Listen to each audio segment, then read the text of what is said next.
అందరికీ నమస్కారం. Welcome to our channel.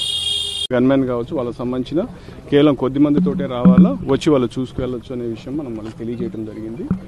So అదే విషయంగా అందరికీ కూడా కమ్యూనికేట్ చేస్తాం. ఇప్పుడు మన అధికార పార్టీకి సంబంధించిన నాయకులు వచ్చారు, అంటే ప్రతిపక్ష పార్టీకి సంబంధించి కూడా వాళ్ళు కూడా ఎవరు రావాలనే దాని గురించి చెప్పడం జరిగింది.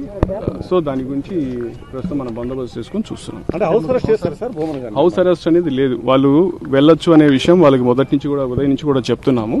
అయితే వెళ్లే విషయంలో వాళ్ళు ఒక్కరే రావాలి, వాళ్ళతోటి వేరే వాళ్ళు ఉంటే అంటే లా అండ్ ఆర్డర్ సిచ్యుయేషన్ ఉండొచ్చు, ఇటువంటి సర్కమ్స్టాన్సెస్ ఉన్నాయి కాబట్టి మనం ఒక్కరే రావాలని చెప్పి వాళ్ళకి సూచించడం జరిగింది.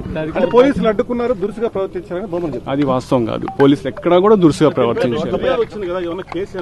దాని గురించి లీగల్ ఒపీనియన్ తీసుకున్నాం, దాని మీద అప్రోప్రియేట్ యాక్షన్ తీసుకున్నాం. ఎక్కడా కూడా పోలీసు పొరపాటును కూడా ఎవరితో కూడా దురుసుగా ప్రవర్తించలేదు. కేవలం మనం వాళ్ళకి ఉన్న లా అండ్ ఆర్డర్ సిచ్యుయేషన్ గురించి వాళ్ళకి అప్రైజ్ చేస్తున్నాం, వాళ్ళకి సెన్సిటైజ్ చేస్తున్నాం, చేసి పోలీసుకి సహకరించి కేవలం వారితో పాటు ఎంపీ గురుమూర్తి గారు వాళ్ళు ఎవరైతే వాళ్ళిద్దరే రావాల్సిందిగా విజ్ఞప్తి చేస్తాం, అంతే. అంటే పెద్ద ఎత్తున పోలీసులు లోపలికి వెళ్లారు, బయట రానివ్వకుండా అడ్డుకున్నారు, అసలు కనీసం కాలు కూడా పెట్టనివ్వలేదని చెప్పి అది వాస్తవం కాదు. అధికార పార్టీకి సంబంధించిన అనేక మంది నాయకులు, ఎమ్మెల్యేలతో పాటు కొంతమంది కార్యకర్తలు, మిగతా వాళ్ళు కూడా పంపించారు. వాళ్ళు మాత్రం అనుమతించలేదనేది ప్రధానంగా మనం చూస్తే నిజానికి చాలా మందిని మనం స్క్రీన్ చేసాం. ఇక్కడ కూడా గోశాలలో కూడా వచ్చిన వాళ్ళందరినీ కూడా స్క్రీన్ చేసి కేవలం అధికార ప్రతినిధుల వరకే లోపల పంపించడం అంటే మీరు కూడా చూశారు.